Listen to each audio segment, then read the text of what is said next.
خودروسازانی که آینده جهان رو میسازند. وقتی پژوهش حرف اول رو میزنه، مقایسه‌ای که غافلگیرت میکنه.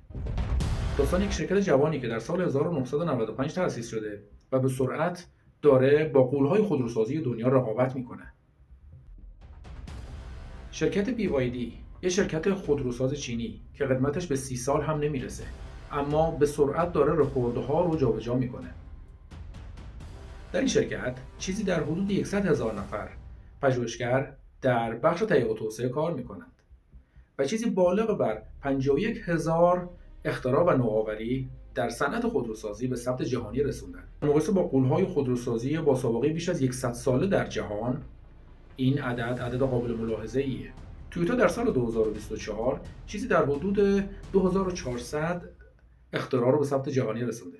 فولکس واگن هم در همین سال 6700 ثبت اختراع جهانی داشته در حوزه صنعت خودروسازی.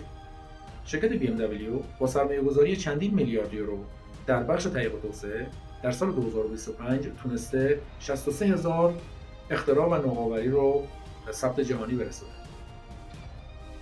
اما سوال اینجاست، این اعداد و ارقام چرا اینقدر با اهمیته؟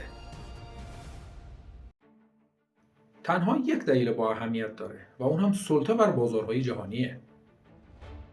ثبت اختراع یعنی توانایی طراحی باتری، موتور، سنسور و سیستم‌های هوشمند، در واقع خودروهای آینده.